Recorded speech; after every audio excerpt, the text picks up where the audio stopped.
السلام علیکم ورحمۃ اللہ وبرکاتہ۔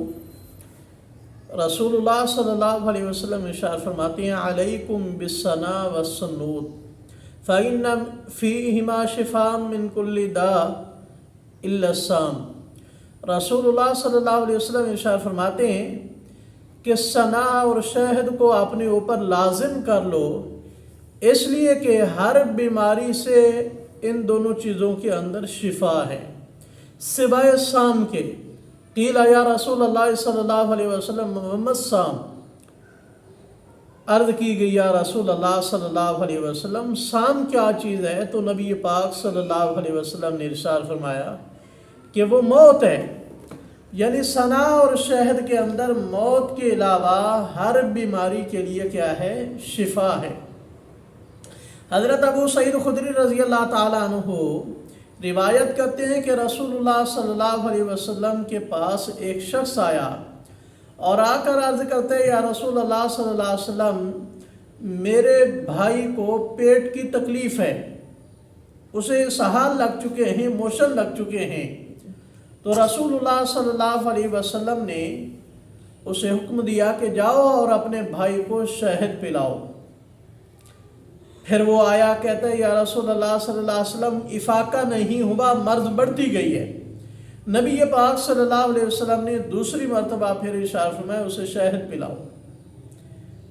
تیسری مرتبہ پھر وہ آیا اور یہی اس نے کہا یا رسول اللہ مرض بڑھ رہا ہے، افاقہ نہیں ہو رہا۔ رسول اللہ صلی اللہ علیہ وسلم نے ارشاد فرمایا اسے شہد پلاؤ۔ صدق اللہ، اللہ کریم نے سچ فرمایا ہے، تیرے بھائی کا پیٹ جھوٹا ہے۔ یعنی پارہ نمبر 14 اور سورت کا نام سورہ نحل۔ اللہ کریم ارشاد فرماتے ہیں کہ شہد کے اندر اللہ کریم نے لوگوں کے لیے شفا رکھی ہے۔ یہ اللہ کا فرمان سچا ہے۔ یہ الگ بات ہے کہ تیرے بھائی کا پیٹ اسے قبول نہیں کرنا، وہ جھوٹا ہے۔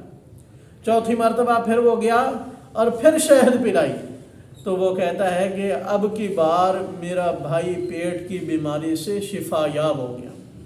تو بھائیو، یہ مسند احمد کے اندر، مسلم کے اندر، بہت ساری حدیث کی کتابوں میں یہ روایت موجود ہے۔ اسی طرح مسلم شریف کے اندر نبی پاک صلی اللہ علیہ وسلم مومن بندے کی مثال دیتے ہیں کہ مومن بندے کی مثال سونے کے ٹکڑے کی طرح ہے، اسے آگ میں ڈالو یا باہر رکھو، وہ نہ اس کی قدر و قیمت گھٹتی ہے نہ وہ کم ہوتا ہے، بلکہ اسی طرح قیمتی رہتا ہے۔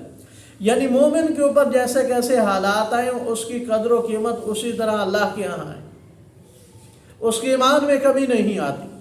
اور دوسری مثال نبی پاک صلی اللہ علیہ وسلم نے مومن کی دی کہ وہ شہد کی مکھی کی طرح ہے کہ وہ پھول پہ بیٹھتی ہے اور پاکیزہ چیز اس کی خوشبو اور اس کا رس نکالتی ہے اور نہ اسے توڑتی ہے نہ نقصان کرتی ہے۔ معلوم ہوا کہ مومن بندہ پاکیزہ کھاتا ہے اور پاکیزہ کہتا ہے، پاکیزہ عبادت کرتا ہے۔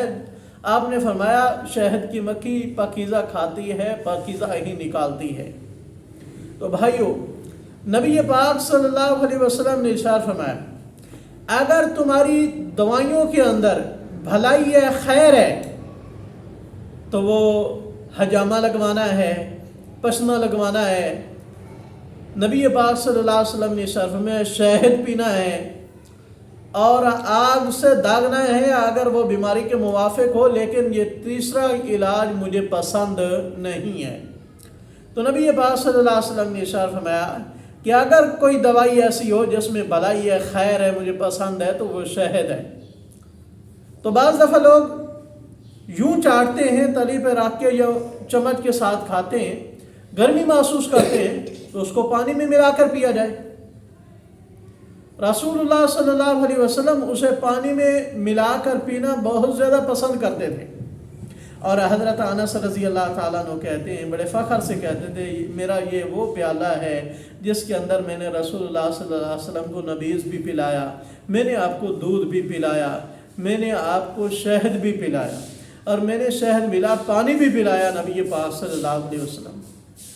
4 جانور ایسے ہیں جنہیں مارنے سے نبی پاک صلی اللہ علیہ وسلم نے منع کیا ہے، ان میں سے ایک شہد کی مکھی بھی ہے۔ تو بھائیو، تمام بیماریوں سے شفا اگر حاصل کرنا چاہتے ہیں آپ، تو یہ شہد کا استعمال کریں۔ رسول اللہ صلی اللہ علیہ وسلم اسے بڑا پسند کرتے تھے، بڑا پسند تھا نبی پاک صلی اللہ علیہ وسلم کو پانی کے اندر ملا کر شہد پینا، اس طرح دودھ میں ملا کر شہد پینا۔ امی عائشہ صدیقہ رضی اللہ تعالیٰ عنہ کہتی ہیں، بخاری میں، مسلم میں، بہت ساری حدیث کی کتابوں میں ہے کہ نبی پاک صلی اللہ علیہ وسلم نے ارشاد فرمایا، مریض اور میت کے ورثاء جب کوئی فوتگی ہو جاتی ہے تو عزیز و اقارب کے لیے دل کمزور ہو جاتا ہے، سستی چھا جاتی ہے، تو دل غمگین ہو جاتا ہے۔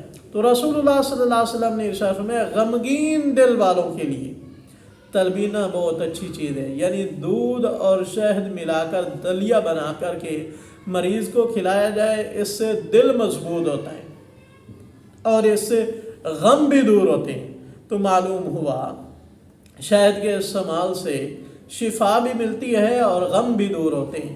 اللہ کریم سے دعا ہے کہ اللہ تعالی ہمیں اس سے فائدہ اٹھانے کی توفیق نصیب فرمائے۔